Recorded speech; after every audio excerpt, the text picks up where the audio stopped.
ಗೋಕಾಕ್ದಲ್ಲಿ ಪ್ರಾಯೋಗಿಕ ಕ್ರಿಕೆಟ್ ಮೈದಾನ ಮಾಡಿದ್ದೇವೆ. ಕೆಎಸ್ಸಿಟಿಗಿಂತಲೂ ನಮ್ಮ ಮೈದಾನ ಕೂಡ ಕಡಿಮೆ ಇಲ್ಲ ಅಂತ ತೋರಿಸಿದ್ದೇವೆ ಎಂದು ಜಿಲ್ಲಾ ಉಸ್ತುವಾರಿ ಸಚಿವ ಸತೀಶ್ ಜಾರಕಿಹೊಳಿ ಅವರು ಗೋಕಾಕ್ದ ವಾಲ್ಮೀಕಿ ಕ್ರೀಡಾಂಗಣದಲ್ಲಿ ನಡೆಯುವ ಕ್ರಿಕೆಟ್ ಪಂದ್ಯಾವಳಿ ಉದ್ಘಾಟಿಸಿ ಮಾತನಾಡಿದರು.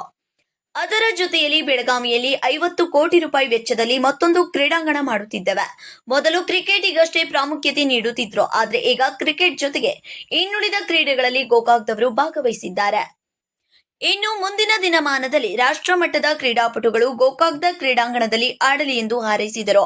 ಹುಬ್ಬಳ್ಳಿಯ ಕ್ರೀಡಾಂಗಣದಂತೆ ಮಾಡಲು ಈಗ ಕಾಲ ಕೂಡಿ ಬಂದಿದ್ದರಿಂದ ಬೆಳಗಾವಿಯಲ್ಲಿ ಏಕಕಾಲದಲ್ಲಿ 5-6 ಕ್ರೀಡೆಗಳು ನಡೆಯುವ ಹಾಗೆ ಮಾಡಿದ್ದೇವೆ ಎಂದರು. ಇನ್ನು ಮೈದಾನದಲ್ಲಿ ಸಹೋದರ ಮತ್ತು ವಿಧಾನ ಪರಿಷತ್ತಿನ ಸದಸ್ಯ ಲಕ್ಕನ್ ಜಾರಕಿಹೊಳಿ ಇವರು ಬಾಲ್ ಹಾಕಿದಾಗ ಸಚಿವ ಸತೀಶ್ ಜಾರಕಿಹೊಳಿ ಇವರು ತಮ್ಮ ಬಾಲನ್ನ ಬೌಂಡ್ರಿ ಹೊಡೆದಾಗ ಪ್ರೇಕ್ಷಕರು ಶಿಳ್ಳೆ ಹೊಡೆದು ಸಂತಸ ವ್ಯಕ್ತಪಡಿಸಿದರು. ಈ ಸಂದರ್ಭದಲ್ಲಿ ಬೆಳಗಾವಿ ಡಿಸಿಸಿ ಬ್ಯಾಂಕ್ ನಿರ್ದೇಶಕ ಅಮರನಾಥ್ ಜಾರಕಿಹೊಳಿ, ರಾಹುಲ್ ಜಾರಕಿಹೊಳಿ, ಗೋಕಾಕ್ ತಹಶೀಲ್ದಾರ್, ತಾಲೂಕಿನ ವೈದ್ಯಾಧಿಕಾರಿ ಆದಿತ್ಯ ಜಾರಕಿಹೊಳಿ ಸೇರಿದಂತೆ ಇನ್ನುಳಿದವರು ಸಾಥ್ ನೀಡಿದರು. Sameer Arbami, 9 TV public news, Gokak.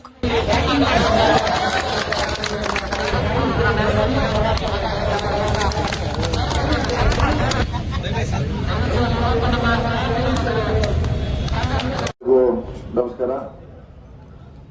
Shri Lakshmanrao Jarkiholi ಅವರ ಸ್ಮರಣಾರ್ಥಕವಾಗಿ 25-26ನೇ ಕ್ರಿಕೆಟ್ ಟ್ರೋಫಿಯ ಉದ್ಘಾಟನೆ ಸಮಾರಂಭ. ಈ ಸಮಾರಂಭದಲ್ಲಿ ಭಾಗವಹಿಸಿರುವಂತ ಆತ್ಮೀಯರಾದ ವೀರಣ್ಣ ಸೌದಿ ಅವರು ಈ ಧಾರವಾಡ ವಲಯಕ್ಕೆ ಅವರು ಕನ್ವೀನರ್ ಆಗಿ ಇತ್ತೀಚೆಗೆ ಆಯ್ಕೆಯಾಗಿದ್ದಾರೆ. ಅವರಿಗೆ ಅಭಿನಂದಿಸುತ್ತಾ, ಅವರು ವಿಶೇಷವಾಗಿ ಹುಬ್ಬಳ್ಳಿಯಲ್ಲಿ ಕ್ರಿಕೆಟ್ಗೆ ತಮ್ಮದೇ ಅಂತ ಕೊಡುಗೆ ಕೊಡೋ ಮೂಲಕ ಕ್ರಿಕೆಟ್ ಬೆಳೆಸುವಂತ ಪ್ರಯತ್ನವನ್ನು ಮಾಡ್ತಾರೆ. ರಾಹುಲ್ ಜಾರಕಿಹೊಳಿ ಅವರ, ಕಿಶೋರ್ ಶೆಟ್ಟಿ ಅವರು ಈ ಕಾರ್ಯಕ್ರಮದ ವಾರಗಳು ಹೆಚ್ಚು ಕ್ರೀಡಾ ಪ್ರೋತ್ಸಾಹ ಮಾಡೋದು ಕೂಡ ಅವರು ಪ್ರಯತ್ನ ಮಾಡ್ತಾರೆ. ಬಸವರಾಜ್ ಎಲ್ಎನ್ ಶೆಟ್ಟಿ ಅವರೇ, ಸಂಜು ಚಿಪ್ಪಲಕಟ್ಟಿ ಅವರೇ, ಶಿವಾನಂದ್ ಗುಂಜಾಳ ಅವರೇ, ಅನಿಲ್ ಬೋಣಿ ಅವರು ಕೂಡ ಸಾಕಷ್ಟು ನಮ್ಮ ಜೊತೆ ಇಲ್ಲೇ ಹುಬ್ಬಳ್ಳಿಯಿಂದ ಬರ್ತಾರೆ ಅವ್ರು ಕ್ರಿಕೆಟ್ ಆಡ್ಲಿಕ್ಕೆ. ನಮ್ಮ ವೀರಣ್ಣ ಅವ್ರು ಹೇಳಿದ್ರು ಬಹಳಷ್ಟು ಎದುರೋದ್ರನ್ನು ಹಿಮಾ ಮಾಡಿದ್ವಿ ಅಂತ ಮಾಡ್ತೀರ ಅದನ್ನ ನಮ್ಮ ಹಿಮಾಮಂದಿಗೆ ಕೂಡ ಒಬ್ಬ ಬಹಳ ಇನ್ನೊಬ್ಬ ಸುಮಾರು ಜನ ನಮ್ಮಲ್ಲಿ ಇದ್ದಾರೆ. ಸೊ ಅವರಿದ್ದಾರೆ, ಆಮೇಲೆ ಶಶಿ ಭವಾನಿ ಅವರಿದ್ದಾರೆ. ಸೊ ವಿಶೇಷವಾಗಿ ಈ ಕಾರ್ಯಕ್ರಮವನ್ನ ನಮ್ಮ ಬಸವರಾಜ್ ಕತ್ತಿ ಅವರು, ಆದಿತ್ಯ ಜಾರಕಿಹೊಳಿ ಅವರು ಕೂಡ ಇನ್ನು ಅನೇಕ ಜನ ಅವ್ರ ಜೊತೆ ಕೂಡಿದನ್ನು ಯಶಸ್ವಿಗೊಳಿಸಲಿಕ್ಕೆ ಪ್ರಯತ್ನ ಮಾಡ್ತಾರೆ. ಇದು ಒಟ್ಟು 15 ದಿನಗಳವರೆಗೆ 13 ದಿನಗಳು ನಡೆಯುವಂತ ಕಾರ್ಯಕ್ರಮ. ಸುಮಾರು 20 ಟೀಮ್ ಭಾಗವಹಿಸ್ತಾರೆ. 14 ಟೀಮು ಲೀಗ್ ದಿವಸ 2 ಮ್ಯಾಚ್ಗಳನ್ನ ಆಡುವಂತ ಪ್ರಯತ್ನ. ಬಹುಶಃ ಈ ಕ್ರೀಡಾಂಗಣ ಸೌದಿ ಅವರೇ ಲೈಟ್ ಬಹುಶಃ ತಾಲೂಕು ಮಟ್ಟದಲ್ಲಿ ನಾವು ಪ್ರಯೋಗ ಮಾಡಿ ತೋರಿಸಿದ್ವಿ. ಇದು ಬಹುಶಃ ನೀವು ರಾತ್ರಿ ನೋಡಿದ್ರೆ ಬಹುಶಃ KCA ಸ್ಟೇಡಿಯಂಗೂ ನಮಗೂ ಏನೋ ಕರೀತಿದೆ ಅಂತ ಆ ಮಟ್ಟಕ್ಕೆ ತಂದಿದ್ದೀವಿ. ತಾಲೂಕ ಇದ್ರು ಕೂಡ ಎಲ್ಲರೂ ಬೆಂಗಳೂರಿಗೆ ಹೋಗ್ಬಾರ್ದು. ನಮ್ಮ ಕನಸು ಏನಂದ್ರೆ ತಾಲೂಕ ಹುಬ್ಬಳ್ಳಿ ಧಾರವಾಡ ಕೂಡ ಬೆಂಗಳೂರಿನಷ್ಟೇ ಪ್ರಾಮುಖ್ಯತೆ ಹೋಗಬೇಕಂತ ನಮ್ದೊಂದು ಕನಸಿದೆ.